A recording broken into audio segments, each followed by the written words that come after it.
Picture with me a chill, dark, bleak night in the Netherlands. Neglected, hungry, and cold, you are shoved into a room with a foul stench.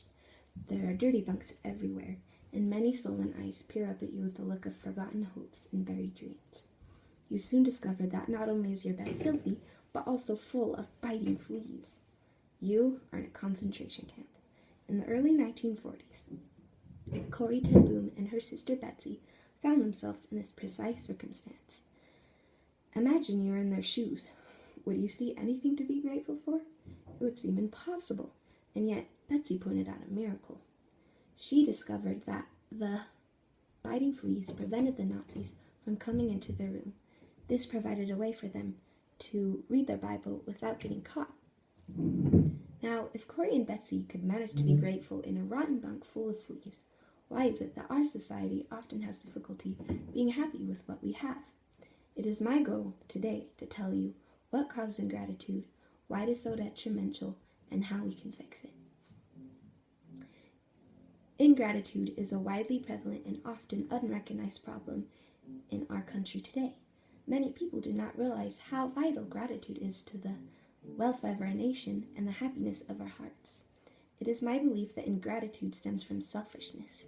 If we are always stuck inside ourselves and only worried about our wants, we aren't apt to appreciate what we have or care for others.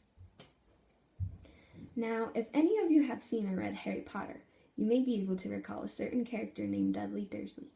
He illustrates my point nicely. Dudley is always given everything he wants precisely when he wants it. Once, on his birthday, he receives 36 presents. He is outraged because last year he received 37. This leaves the viewer feeling irritated. Why can't he just be grateful, we ask. Well, Dudley realizes that he can get more and more the more he asks, which leaves him feeling always unsatisfied because he is never happy with what he already has. He has destroyed his obligation towards the feelings of others through constant acts of selfish behavior. Now, do you think Dudley thought much about making the world a better place? Did he contribute to the welfare of society? What if we lived in a world full of Dudleys? What would our society be like? Is that where we are headed? Can we dispel the ingratitude and entitlement that is sweeping through our country today? I think we can. But first, we need a cause. We need a cause higher than our selfish desires. So many people lack a cause beyond themselves. If we don't have a higher cause to live for, why try? Why make choices that would help others? Why care? We need a force stronger than ourselves. And a purpose or a goal can be that force. We can see the difference between someone who knows their cause and someone who doesn't. Someone who knows his cause and has his priorities straight takes initiative. He gets out of bed and, with a grateful heart, is ready to take on the day's challenges with energy and zeal. On the other hand, someone who doesn't know their cause may be more apt to give in to immediate carnal desires. They do things against their conscience that bring momentary happiness instead of lasting peace. They give in to whatever selfish whim comes their way, however damaging it may be. I know that when I am selfish, I am unhappy. I want what I want and I want it now, but it is never enough. However, when I remember my purpose, my greed is replaced with gratitude and a desire to serve others.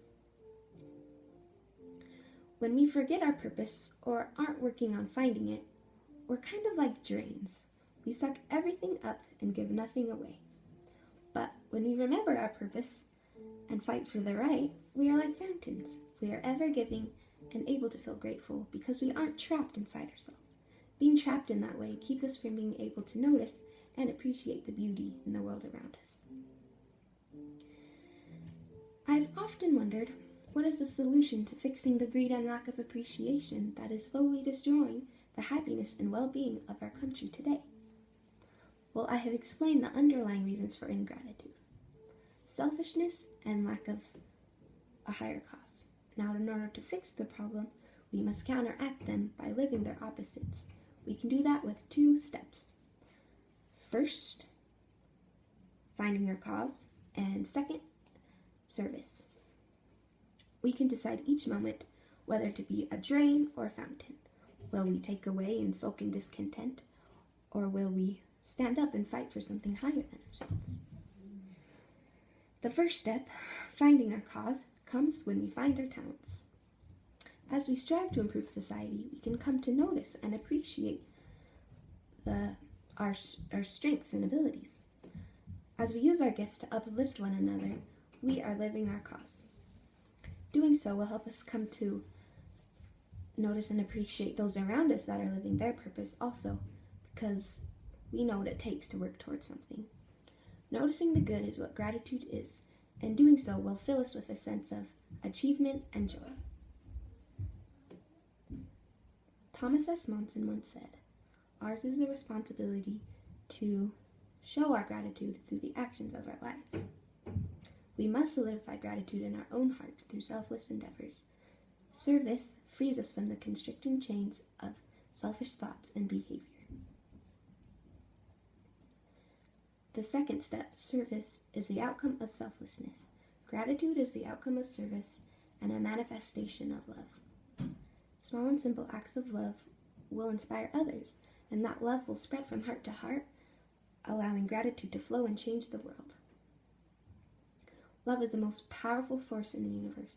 It can conquer corruption, dispel darkness, and heal heartbreak. Ladies and gentlemen, we are the instruments of that love. We have the power within us to influence lives, nations, and generations forever.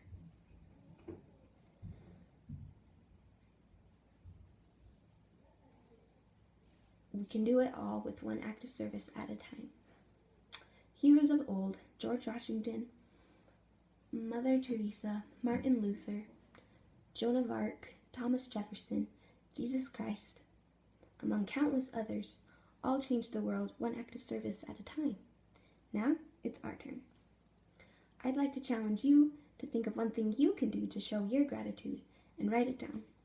As we do these things, lives will change, loads will lighten, and love will abound.